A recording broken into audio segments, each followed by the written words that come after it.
Ladies and gentlemen, record geeks, retired plate spinners, and millennials who want to impress their parents with their record collections. Welcome to the Rhino Podcast, brought to you by Rhino Records. Get ready for new releases, deep tracks, and conversations with your favorite artists and bands, and balloons for the kiddies. And now, your hosts with the most, Rich Mahan and Dennis the Menace. On this episode of the Rhino Podcast, we speak with David Coverdale about Whitesnake's new album, Flesh and Blood, the Slide It In Ultimate Collection celebrating the album's 35th anniversary, and their current world tour. Too many people standing in the shadow of love. Too many people standing in the shadow of love.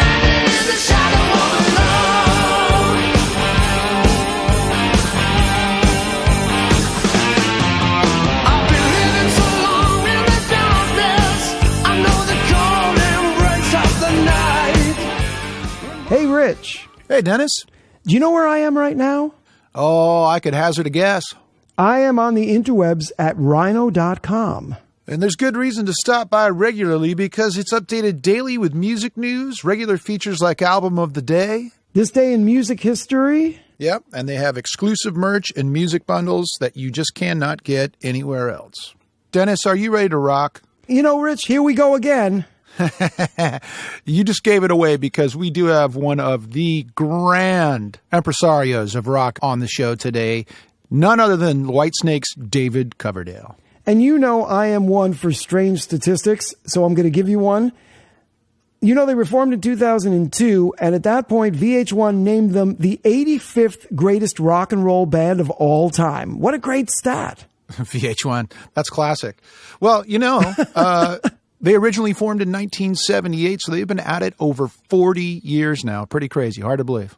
Yes, and Rhino has, and this is an exact quote from David Coverdale, most of their albums. And of course, there's the Flesh and Blood World Tour going on. Which is aptly named after their new record, Flesh and Blood. Indeed. David also talks with us about the Slide It In Ultimate Special Collection. It's a brand new 35th anniversary edition of Slide It In. Has 6 CDs, DVD, newly remastered versions of the album's UK and US mixes, unreleased live and studio recordings, music videos. It's loaded with amazing content, and he's going to tell us all about it. You know, the only thing I'm concerned about is I'm going to have my headphones up way too loud. Well, if it's too loud, you're too old. Well, maybe so. But you know, the time is right for David Coverdale and Whitesnake.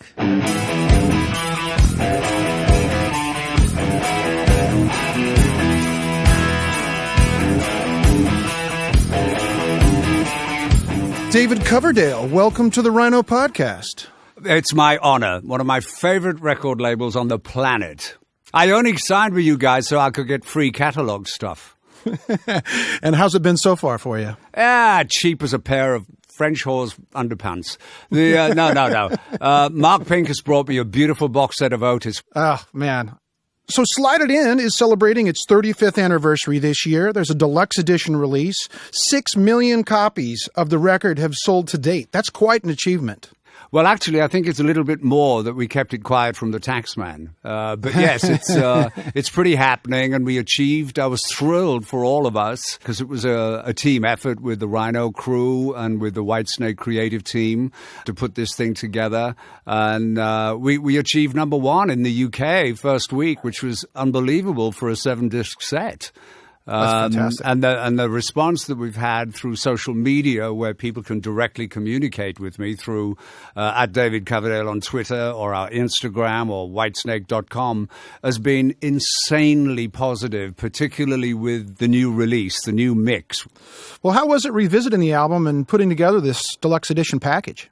Well, it's interesting. After fighting tooth and nail with UMG to get all the stuff out of their warehouse that belongs to me, we were able to get pretty much all the elements necessary for us to put such a deluxe package together. And then also with my new incredible sonic alchemist, Christopher Collier, we finished mixing my new studio album, Flesh and Blood, so quick. I had another week on his time. So I asked him if he'd heard of Slide It In. The good news is it's his father's favorite album. I said, the only thing saving you is not his grandfather's favorite album, which is entirely possible. But he knew the album inside out. And it was the first time in 35 years, Rich, that I got to hear the individual tracks. So 50% of that beautiful band have passed. You know, Cozy Powell, Mel Galley, and John Lord, one of my...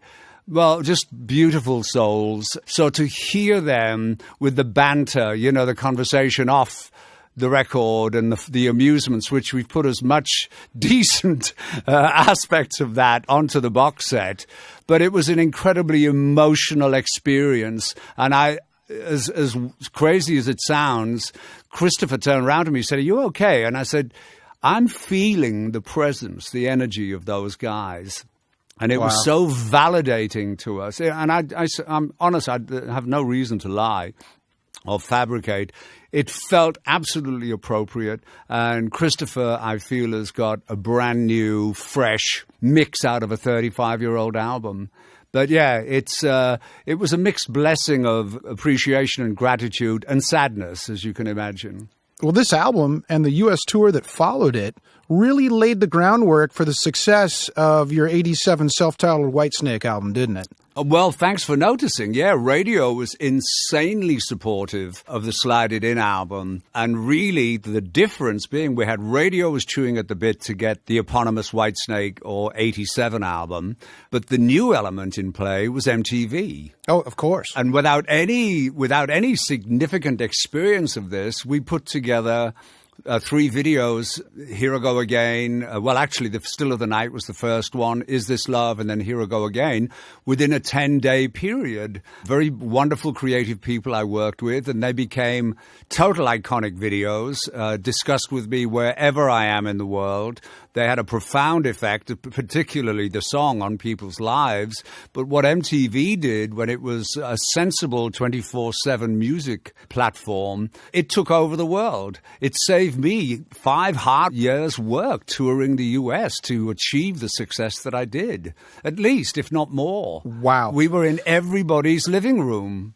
A lot of people don't talk about that. These videos kind of catapulted careers much faster than they would have through the old regimen of touring. Oh, my God. Yeah, you put some bands in there who'd never played a gig, but they knew how to make a box of Ritz crackers work.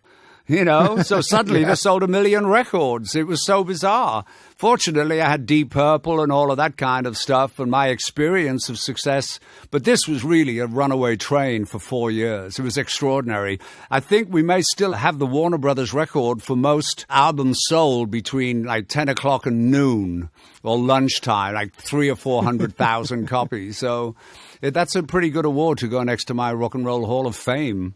Well, it said your label at the time, Geffen, insisted the album be remixed for the U.S. release. Were you open to this idea when they floated it? Absolutely not. Absolutely not. Yeah. I'd actually had my bass player had rejoined me, and I'd found a new hotshot guitarist called John Sykes I stole from Thin Lizzy. Mm-hmm. And so I said, okay, if you guys want to remix, fine, but I want these 2 new guys on this copy. So I flew them over. And interestingly enough, when I was remixing it, I was really disappointed that Keith Olsen didn't use more of John Sykes' guitar playing. I was really surprised at the lack of it and not very happy about it, to say the least. However, It is what it is. So that was one of my first lessons in being bullshitted by Geffen. The first of many, I may add. But the cool thing was I rejoined the Warner's family. I'd been on Warner Reprise with Deep Purple. And when I joined Geffen, Warner Brothers were distributing. So now that I'm back with Rhino / Warner's, it's the 3rd time with the Warner family. I couldn't be happier, brother. Well, we're glad to have you. And it's always been a ticket to success on both sides. After the record came out, you guys went out on the road with both Dio and Quiet Riot. What were those shows like? Well, the Dio tour, you know, God bless Ronnie, yes. But it was kind of Mickey Mouse from the start. We only ended up playing 6 shows. It was total confusion, very expensive to bring a band over from the UK. But we sold 800,000 albums from those 6 shows and got Geffen's attention.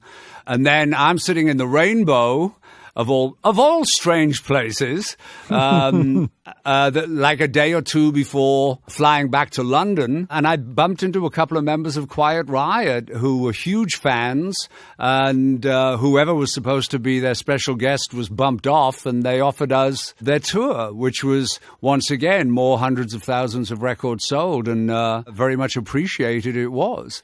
So all of that was setting up the 87 awareness factor. Which was amazing. And as I say, MTV put the frosting on the cake.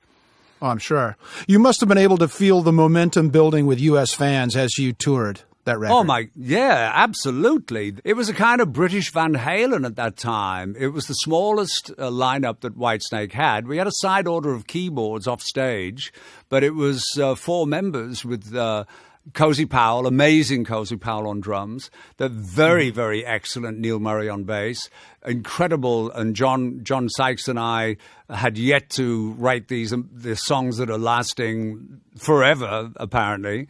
Right. So all of these things, this was forged as a 4-piece, and a lot of the songs that we wrote, ultimately for the 87 album, came from that excitement seed. The actual 87 album, most of the arrangements of those songs were for Cozy Powell. And sadly, Cozy chose to take, I think, ELP. They had to have a P because she couldn't have Simon Kirke. He couldn't be Elk, so. Yeah. And I think he regretted that decision, but we ended up with Ainsley Dunbar, who did a commendable job. Yeah, absolutely. And then let's talk about Cozy just for a second. When he came into the band, how did he augment or change your sound? Oh, well, Cozy is a personality, God rest his soul. Cozy was an immense character, immense personality. Drummers are usually left in the back of the room. Nobody says, give us a drum pattern. It's give us a song, if they see you. So there's some drummers have a little bit of resentment of not being in the front. But Cozy saw that and was very, very upfront as a musician. When I actually formed the Slide It In band, I wanted musicians who were larger than life because I was starting to prepare music which was larger than and bigger in scope than what I'd been known for up until then. If anybody hears the original Crying in the Rain from an album called Saints and Sinners, and then here's the rearrangement on the 87 album, that was Center Section, which is an amazing guitar solo, was all arranged for Cozy Powell to do his astonishing drum solo. However, now, for 30 years, Tommy Aldridge has owned that solo. But that was one of the reasons that we did such a symphonic arrangement, and that was to showcase Cozy, a breathtaking character and musician. Miss him dearly. But these are star musicians. I get a lot of people talking about my choice of guitarists, from Ritchie Blackmore to Jimmy Page. But man, all my other players have been amazing. Ian Pace, my drummers, bass players, all of the players in Whitesnake have been at the top of their game. Absolutely. But you need the way, for instance, if people are old enough, they go back and look at Jimi Hendrix Experience, a power trio, Cream, a power trio, Ginger Baker, astonishing, almost playing on his own, but within the structure of 3 musicians, and Mitch Mitchell being the perfect foil for Jimi Hendrix improvising. Look at Zeppelin. Zeppelin were like the hard rock version of the Beatles. Every single one of them brought their personality and character into play, which is what made them unique. Well, let's talk about some of the tracks on Slide It In, and let's start with the singles in the order they were released. What do you remember about writing or recording Guilty of Love? Well, interestingly enough, prior to me waving Bon Voyage to Eddie Kramer, we were listening to the rough mixes and stuff. We're missing a single. We're missing something. And I felt very comfortable with what we achieved. And he said, do you have anything else? And I picked up a guitar and played I believe my love for you is a love that will last forever. And he went, oh, that's it. So we called everybody back into the studio, emptied a couple of bottles of gin and tonic and cognac, Hennessy, I think it was, with a liberal sprinkling of Coca-Cola. And then we cut that track. I believe my love for you is a love that will last forever. And I'm here to testify, I'm a prisoner of your heart. Baby, don't you believe when I tell you I love you, that I really mean it? Don't you walk away, don't turn your back on me. I'm guilty of love. It's a crime of passion, guilty of love. We headlined 1983 Monsters of Rock, which is now Download in the UK, a huge festival. And that's when we presented Guilty of Love for the first time and filmed it. It's a big song. It was a lot of fun. How about Give Me More Time? When you say that, I immediately see the first performance we did on Top of the Pops, a British TV show, where I presented the two new guitar players with Mel Galley and John Sykes. After the limiting experience of writing for Deep Purple, I wanted to have a really broad, wide, creative umbrella in order to play all the kinds of music I like, even interpolating classical music, which I use greatly in the epics of Whitesnake in terms of arranging. Usually a pop song's like a concerto of 3 movements, but symphonies are 4 or 5 movements. So that's significantly more interesting to me with the kind of the talent of musicians I use to really show them off within the musical structure, not just the song, unless it's compromising the song, and then I withdraw it and scrape some of the colors off. But part of my creative umbrella is soul music. Now, if you take the big drums and the big guitars off Give Me More Time, it's a 60s soul song out of Stax, or Tamla Motown with the Four Tops doing it. You know, I just disguise it with big drums and big guitars. But my love of that era is always prevalent, including my new studio album. You are the reason I'm down on my knees. I'm begging you to give me a chance. If only you would give me just a little more time. Give me just a little more time. Give me just a little more time. Give me just a little more time to prove it to you. The first big hit we had worldwide was a song called Fool for Your Loving in 1980. And that was originally written for B.B. King when he was playing with a jazz funk group called Crusaders. And, you know, when I heard the demo, Martin Birch, my producer at the time, and I looked at each other and said, I think we should keep this. I said apologies to BB, and literally we had I think it was top 40 here, but we had like top 10, top 5 all over the world with it. It was the first kind of big single, and it was created as a demo for BB King.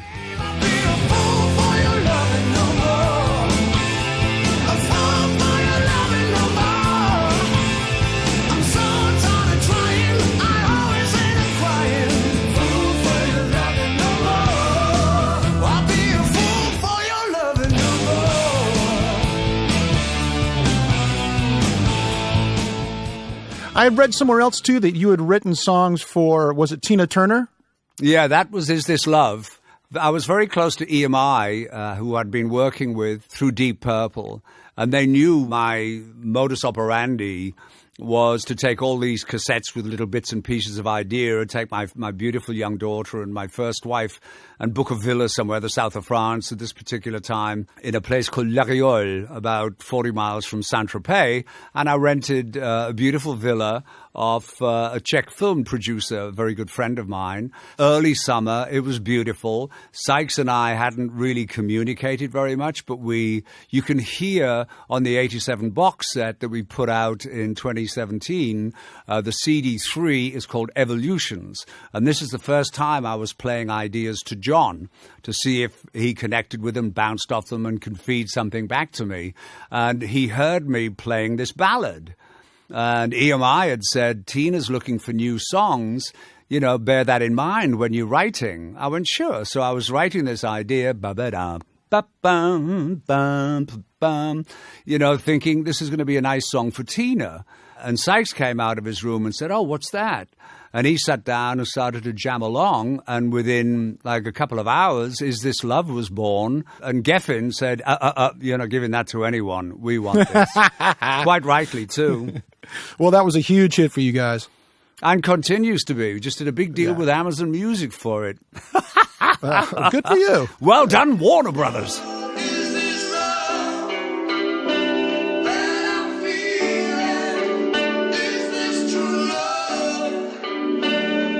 Just another sad, or just another sad, or just another sad affair. Just another sad affair.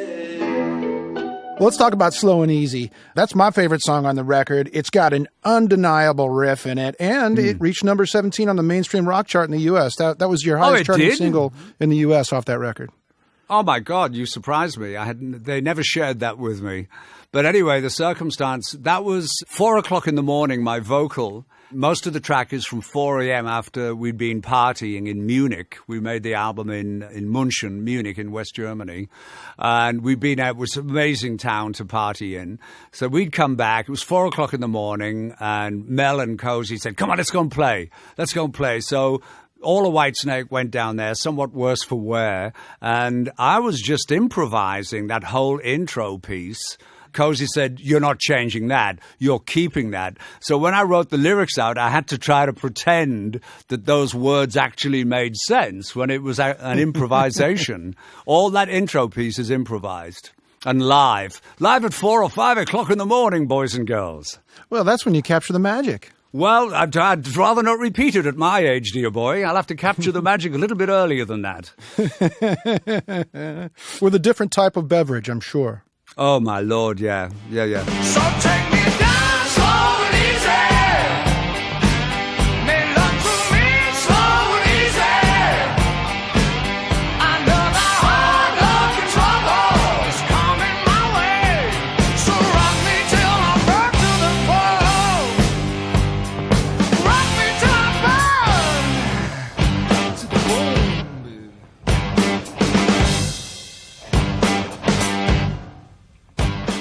That was the other thing, listening recently, doing the remix, because we did it earlier this year. And I swear to God, you could hear us. Mel and Cozy would get those big German steins, but the glass versions, the liter of beer. And they'd both literally pour a bottle of Gordon's gin and Schweppes tonic and 2 full lemons at the end of the day. Accompanied by other stuff, and it wasn't model airplanes. But, we all had, and you can hear all the beverages being consumed on the behind-the-scenes stuff on the Slide It In box. It's a fascinating journey for me. I'm not a nostalgia guy, Rich, but that just brought back some fabulous memories and freshened them up for me. It's a long time, 35 years. Yeah, it is. It is. Let's talk about one more song off of Slide It In, Love Ain't No Stranger. I'd rented John Lord's house in Henley, God rest his soul, and we'd set up in a garage or some big room there. And Mick Ralphs from Bad Company stopped by. Yeah. He was one of John's neighbors. Beautiful guy, super soul. And he said, "Oh, how are you doing?" And he said, "Can I put a guitar on?" I said, "Yeah." So what do you think of this? I haven't played it to the guys yet. And I played him the intro chords and sang, "Who knows where the cold wind blows?" And he went, "Oh, my God, you got to do that. You got to do that." So I had all of those elements, and I just didn't have a hook. And Mel Galley, God bless him, just came in and hit the G chord, ba-da-da-da-ba-ba, and that was it. The rest is history. It's one of the biggest songs we play in concert. Love ain't no stranger. I ain't no stranger. Love ain't no stranger. I ain't no stranger to love.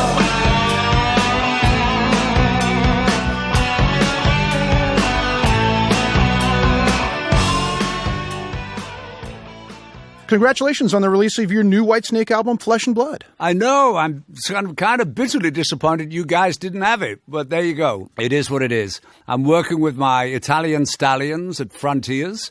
We just had a smash release with the Shut Up and Kiss Me video. Trouble Is Your Middle Name, huge airplay. About to release Hey You Make Me Rock. It's like a collective B12 in our respective derrieres as a band. We're ready to rock. The guys are just on fire to do these new songs. Well, it sounds fantastic. Where did you guys record? We recorded at my home studio in Reno in the beautiful sun-drenched, well, actually snow-covered foothills of the Sierra Nevadas, the outskirts of Reno. We have a full high-definition Pro Tools studio with media room and video editing. It's kind of the only thing we're not doing is making vinyl. Whitesnake was founded in 1978. You've been doing this over 40 years now with this band. Longer than that with other bands. Yeah, I'm coming up to 50 years with I don't even want to go there, thank you. My assistant looks at me and goes, you're older than dirt. Well, speaking of dirt, that's kind of a segue into this next question. It seems to be a resurgence of 80s hard rock and metal. There's a whole new set of fans. For instance, Motley Crue's The Dirt, it shows how they almost killed themselves on the road. How did Whitesnake do it differently to avoid those pitfalls? Well, you're going to have to wait for How White Was My Snake, which I'll be releasing in about 10 years. And names will be named. Do you hear that, Mr. Geffen? Did you guys have any ground rules for touring to kind of keep yourselves level-headed? No. The Purple Days stayed with me for quite some time, which was more debauched than the Roman emperors. Caligula, my stop.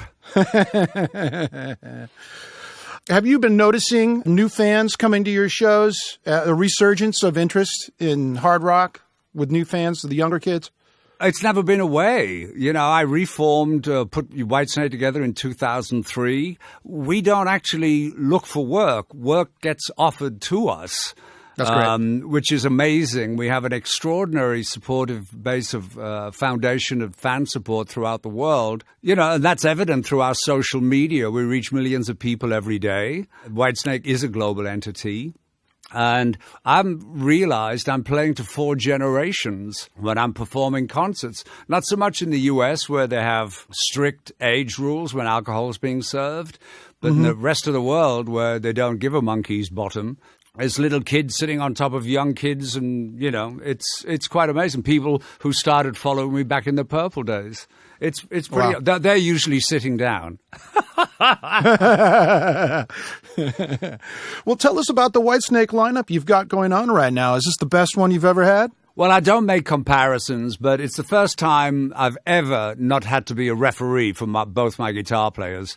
And they're amazing. I've got Red Beach and Joel Hoekstra on amazing guitars, Michael Devin on bass, Tommy Aldridge on drums, and the ageless Tommy Aldridge on drums, and the very capable Italian stallion Michele Lupi on keyboards and vocals. I've got great singers. This is definitely a band of brothers. It really is one of my favorite. I don't like comparisons on any level, but this is a grand bunch of guys. That's an honor and very inspiring, by the way. When you hear the album, this is a collective effort. It's a band album. You can hear that. It's a solid band. The band is supporting each of the musicians there. Very reciprocal, very respectful, and personally, I'm dining out on it. Fantastic.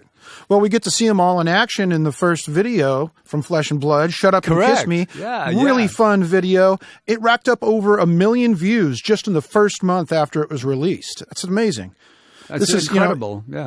It's a classic sounding good time rocker from Whitesnake, and if it's any indication about the rest of the album, it's just going to be a killer. The album's very solid, very consistent. It's the first time I've written with Red Beach and Joel orchestra, because he is like an orchestra, individually. And first time I've written with 2 collaborators on 2 of the songs on the album. It's a breath of fresh air for me. We've got a new sonic wizard in a guy called Christopher Collier.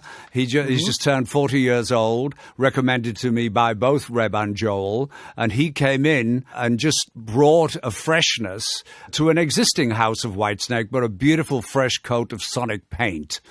So it's just very exciting for me to hear everything works. The band works. There's no weak links. There's, production solid. The fun is evident. If that's your first song that you guys came up with Reb and Joel, I think we've got great things coming in the future. Yeah, I refused to actually commit to make an album till I sat down with those guys individually to see, if we had a musical conversation as well as our friendship. And I'm very happy to say it worked admirably, as you can hear on the record. Yeah. We wrote actually 18 new songs in 2017. Well, the video, which is a really fun video, everybody's got to go check it out if you haven't seen it yet, features a car steeped in Whitesnake folklore. Indeed, the white Jaguar makes a sexy reappearance. It could get laid on its own, that car. It's amazing that you still have that Jag. What kind of TLC did it need after taking it out of deep storage? We put it into, once we decided to tie that into the inserts of the video, because initially it was just a performance video. Yeah. So, fortunately, I can still get into the Anthony Price suit I wore in the original Here I Go Again video. But the Jag needed some TLC at Jaguar in Reno. I think it's 7980. So a lot of it, they had to go on eBay to Jag enthusiasts and see if they had a bit of this and a bit of that. But when you see that car make its around-the-corner appearance, it's just, oh, my God. And then suddenly I get out of the car and it goes from 87 to 2019. It's pretty fun. It's a time machine. Yeah, amazing. Yeah. We were going to sell the car when hard rock was a big deal, the hard rock franchise. We were talking with a guy about they wanted to buy it and send it around the world at different hard rock places. And I thought that'd be great because she was an old girl and I knew she'd be preserved. And I was already into Range Rovers by that time, living in the mountains. And then the people we were negotiating with had an unfortunate demise. So I just put it in very temperature-controlled storage. When we did the Jag shot, it was ground rules because I didn't want anybody thinking that we were being disrespectful in any way, shape or form to the Here I Go Again experience, which is iconic on its own. This was literally just for fun. And everybody, even these young people, it's so iconic, were coming in and, can we take a picture with the car? Can we take a... So that was... the whole premise, it just built itself. It was really cool. It was a family affair for me. I flew my son and his beautiful girlfriend, who's the girl in the glowing catsuit, looking like an angel. And my son, who is the lucky guy, it's his girlfriend, got to kiss. Then my wife comes in at the end, plants a big one on my cheek, and God knows what we do in the Jag before driving off. But, the way it was received was extraordinary. Extraordinary. It's getting a ton of views on YouTube. Oh, my Lord, yeah.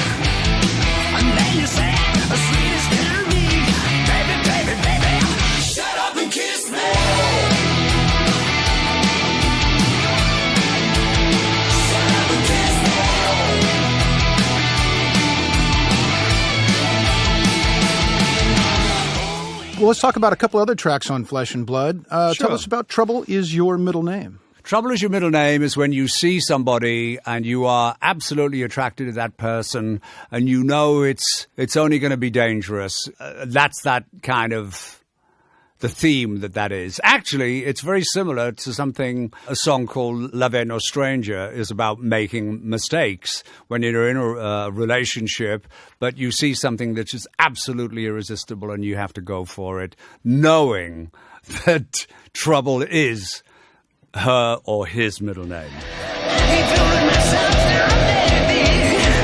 always the same. You're no angel of mercy. Trouble is your middle name. Trouble is your middle name. Trouble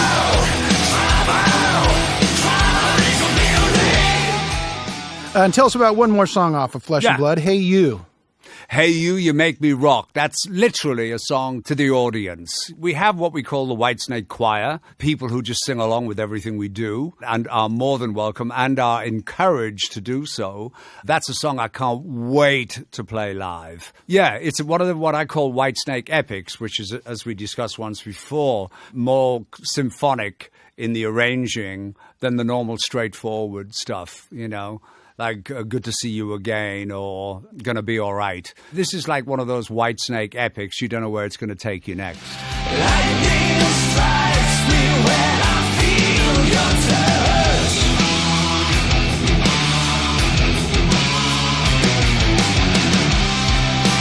Your love burns me to the bone. Hey, in my heart, your inner soul.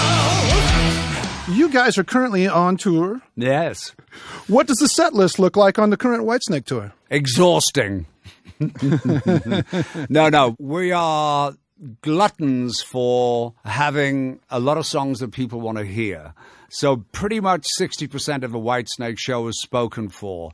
Of course, this time out, we'll be playing respects to the 35th anniversary of the Slide It In album. And I'm hoping that we can get, within the time allotted, that we could get at least 5, but I would imagine more like 4 songs from the new record. It's going to depend on, you know, how long we have. Because, I mean, when I said to the band, what do you want to do live? Everybody's going, oh, this, oh, that. It's like they want to do the whole album.